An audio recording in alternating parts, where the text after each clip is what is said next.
Alice's Adventures in Wonderland by Lewis Carroll. Chapter 4. The Rabbit Sends in a Little Bill. It was the White Rabbit, trotting slowly back again and looking anxiously about as it went, as if it had lost something. And she heard it muttering to itself, "The Duchess! The Duchess! Oh, my dear paws! Oh, my fur and whiskers! She'll get me executed as sure as ferrets are ferrets. Where can I have dropped them, I wonder?" Alice guessed in a moment that it was looking for the fan and the pair of white kid gloves, and she very good-naturedly began hunting about for them. But they were nowhere to be seen. Everything seemed to have changed since her swim in the pool, and the great hall with the glass table and the little door had vanished completely. Very soon the rabbit noticed Alice as she went hunting about and called out to her in an angry tone, "Why, Marianne, what are you doing out here? Run home this moment and fetch me a pair of gloves and a fan. Quick now!" And Alice was so much frightened that she ran off at once in the direction it pointed to, without trying to explain the mistake it had made. "He took me for his housemaid," she said to herself as she ran. "How surprised he'll be when he finds out who I am. But I'd better take him his fan and gloves, that is, if I can find them." As she said this, she came upon a neat little house, on the door of which was a bright brass plate with the name W. Rabbit engraved upon it. She went in without knocking and hurried upstairs in great fear lest she should meet the real Marianne and be turned out of the house before she had found the fan and gloves. "How queer it seems," Alice said to herself, "to be going messages for a rabbit. I suppose Dinah will be sending me out on messages next." And she began fancying the sort of thing that would happen. "Miss Alice, come here directly and get ready for your walk." "Coming in a minute, nurse, but I've got to see that the mouse doesn't get out." "Only I don't think," Alice went on, "that they'd let Dinah stop in the house if it began ordering people about like that." By this time she had found her way into a tidy little room with a table in the window, and on it, as she had hoped, a fan and 2 or 3 pairs of tiny white kid gloves. She took up the fan and a pair of the gloves and was just going to leave the room when her eyes fell upon a little bottle that stood near the looking-glass. There was no label this time with the words "Drink me," but nevertheless she uncorked it and put it to her lips. "I know something interesting is sure to happen," she said to herself, "whenever I eat or drink anything. So I'll just see what this bottle does. I do hope it'll make me grow large again, for really I'm quite tired of being such a tiny little thing." It did so indeed, and much sooner than she had expected. Before she had drunk half the bottle, she found her head pressing against the ceiling and had to stoop to save her neck from being broken. She hastily put down the bottle, saying to herself, "That's quite enough. I hope I shan't grow any more. As it is, I can't get out at the door. I do wish I hadn't drunk quite so much." Alas, it was too late to wish that. She went on growing and growing, and very soon had to kneel down on the floor. In another minute there was not even room for this, and she tried the effect of lying down with one elbow against the door and the other arm curled round her head. Still she went on growing, and, as a last resource, she put one arm out the window and one foot up the chimney, and said to herself, "Now I can do no more, whatever happens. What will become of me?" Luckily for Alice, the little magic bottle had now had its full effect, and she grew no larger. Still, it was very uncomfortable, and as there seemed to be no sort of chance of her ever getting out of the room again, no wonder she felt unhappy. It was much pleasanter at home, thought poor Alice, when one wasn't always growing larger and smaller and being ordered about by mice and rabbits. I almost wish I hadn't gone down that rabbit hole, and yet it's rather curious, you know, this sort of life. I do wonder what can have happened to me. When I used to read fairy tales, I fancied that kind of thing never happened, and now here I am in the middle of one. There ought to be a book written about me, that there ought. And when I grow up, I'll write one. But I'm grown up now, she added in a sorrowful tone. At least there's no room to grow up any more here. But then, thought Alice, shall I never get any older than I am now? That'll be a comfort, one way, never to be an old woman. But then, always to have lessons to learn. Oh, I shouldn't like that. Oh, you foolish Alice, she answered herself. How can you learn lessons in here? Why, there's hardly room for you, and no room at all for any lesson books. And so she went on, taking first one side, then the other, and making quite a conversation of it altogether. But after a few minutes she heard a voice outside, and stopped to listen.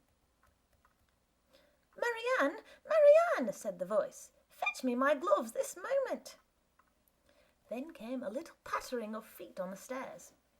Alice knew it was the rabbit coming to look for her, and she trembled till she shook the house, quite forgetting that she was now about 1,000 times as large as the rabbit, and had no reason to be afraid of it. Presently the rabbit came up to the door and tried to open it. But as the door opened inwards and Alice's elbow was pressed hard against it, that attempt proved a failure.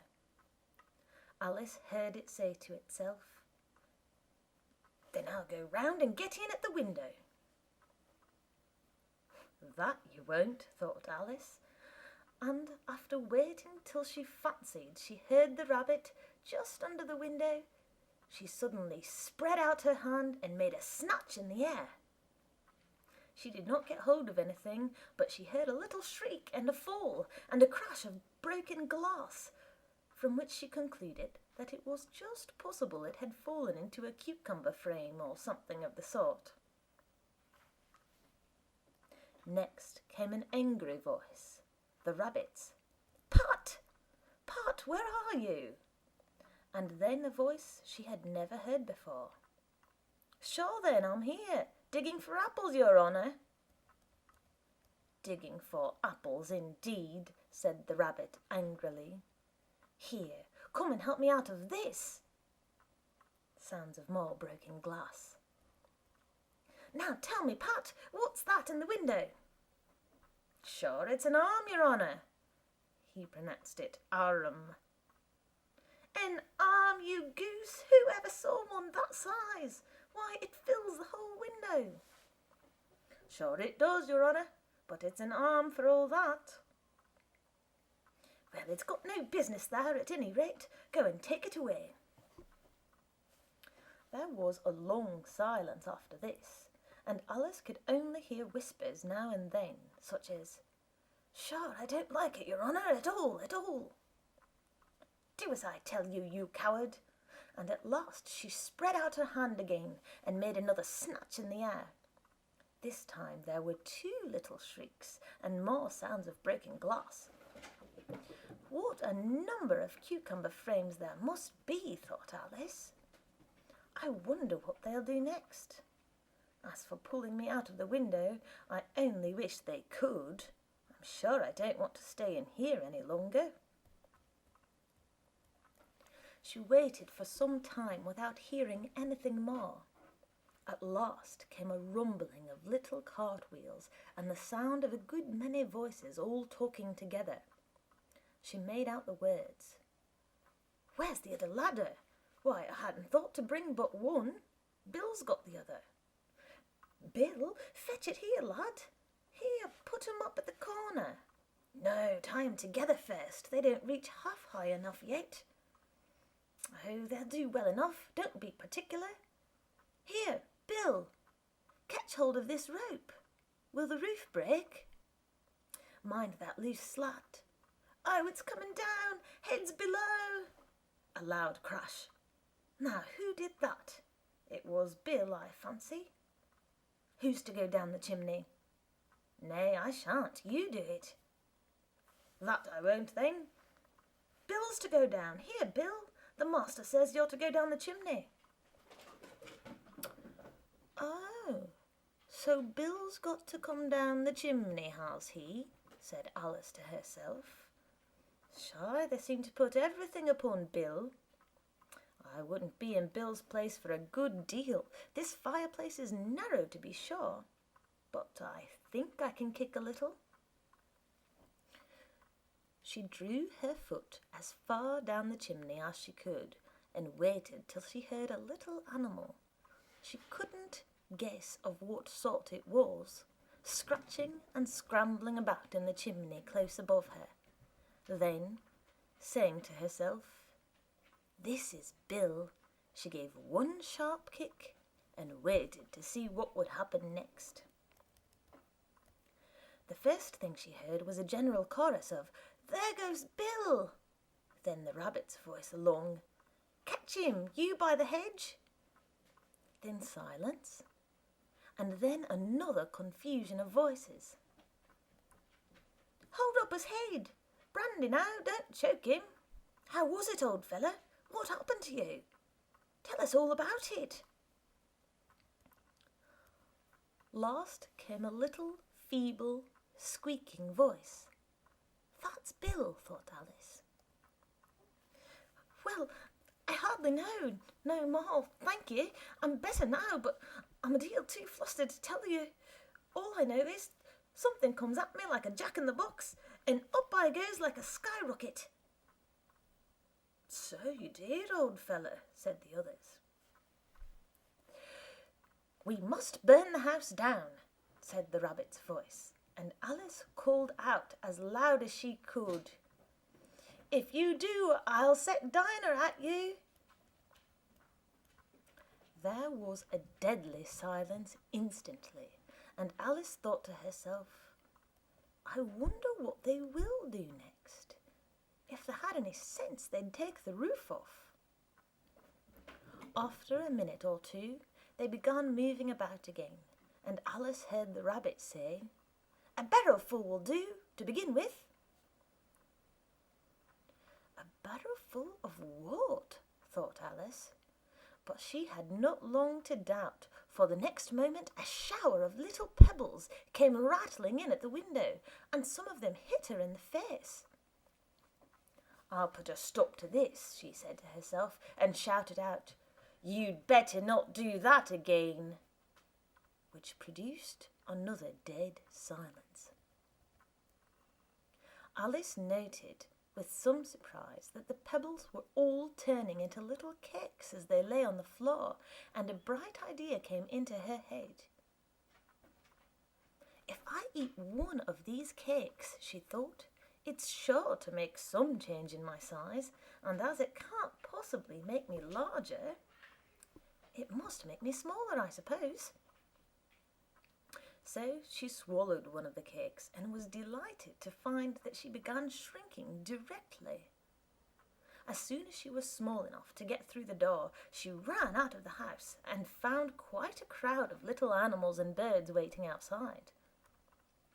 The poor little lizard, Bill, was in the middle, being held up by 2 guinea pigs, who were giving it something out of a bottle. They all made a rush at Alice the moment she appeared, but she ran off as hard as she could and soon found herself safe in a thick wood. "The first thing I've got to do," said Alice to herself as she wandered about in the wood, "is to grow to my right size again. And the second thing is to find my way into that lovely garden. I think that will be the best plan."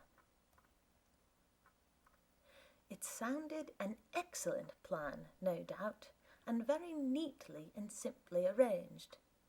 The only difficulty was that she had not got the smallest idea how to set about it. And while she was peering about anxiously among the trees, a little sharp bark just over her head made her look up in a great hurry. An enormous puppy was looking down at her with large round eyes and feebly stretching out one paw, trying to touch her. "Poor little thing," said Alice in a coaxing tone, and she tried hard to whistle to it, but she was terribly frightened all the time at the thought that it might be hungry, in which case it would be very likely to eat her up in spite of all her coaxing. Hardly knowing what she did, she picked up a little bit of stick and held it out to the puppy, whereupon the puppy jumped into the air off all its feet at once with a yelp of delight and rushed at the stick and made believe to worry it. Then Alice dodged behind a great thistle to keep herself from being run over, and the moment she appeared on the other side, the puppy made another rush at the stick and tumbled head over heels in its hurry to get hold of it.